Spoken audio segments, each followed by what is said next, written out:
राहुल गांधी जी का इस समय थोड़ा इलाज की जरूरत है।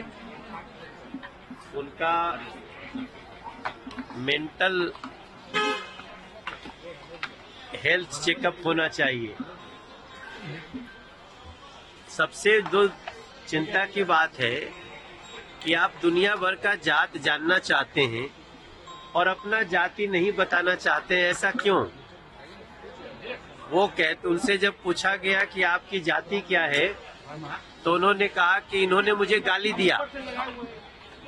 अगर राहुल गांधी जी से जात पूछा जाए तो उनको लगता है कि गाली दिया गया है, तो फिर दूसरे की जात पूछते हैं तो वो भी तो गाली हुई। तो वो सबको गाली देना चाहते हैं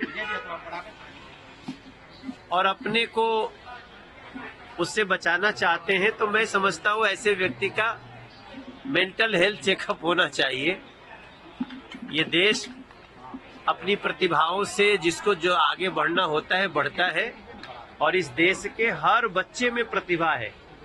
जरूरत है समय पे उस प्रतिभा को तराशने की, लेकिन पता नहीं, चूंकि इन लोगों को इतना दिन से सत्ता में रहने का आदत हो गया था राहुल जी को, कि सत्ता से निकलने के बाद वैसे ही तड़प रहे हैं जैसे मछली को पानी से निकाल दो। पेंशन पॉलिसी सर पास कर दी गई है। इस देश के जितने सरकारी केंद्रीय कर्मचारी हैं, उन लोगों का एक लंबे समय से ये डिमांड था कि हमारा सेंट्रल पेंशन स्कीम को जो पुरानी थी वही लागू किया जाए।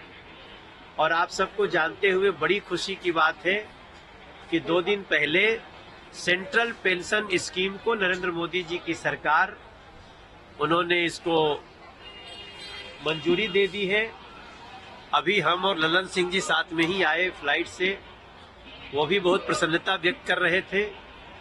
और मैं समझता हूँ ये देश के जितने सरकारी कर्मचारी हैं उनके लिए बहुत ही खुशी की बात है कि जो भी सरकारी कर्मचारी की जब नौकरी खत्म हो रही होगी या जब वो छोड़ रहे होंगे, तो उसके 1 साल पहले जो उनका वेतन होगा उसका 50% उनको पेंशन के रूप में मिलेगा।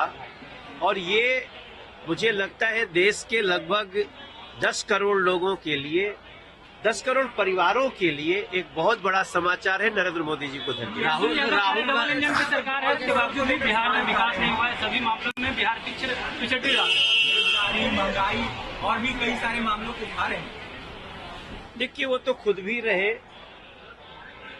एक बहुत बड़ा वादा करके तेजस्वी बाबू आए थे कि हम आते ही 10 लाख लोगों को नौकरी देंगे। काफी 2.5-3 साल रहे, तो 2.5-3 साल में कम से कम 5 लाख को तो दे देना चाहिए था, लेकिन 500 को भी नहीं दे पाए।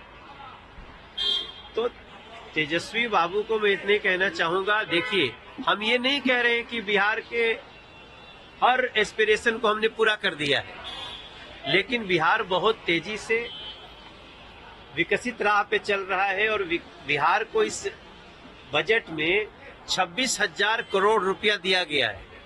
अब उसका तो विरोध कर रहे थे तेजस्वी बाबू।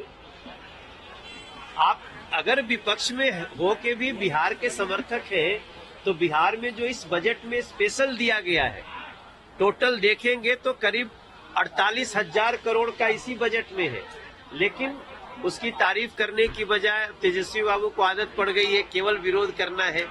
मुझे लगता है जो बिहार को प्यार करता है वो बिहार के हर बेहतरी को स्वीकार भी। न्यूज नेशन अब व्हाट्सएप पर खबरों के ताजा अपडेट के लिए न्यूज नेशन के इस QR कोड को स्कैन करें।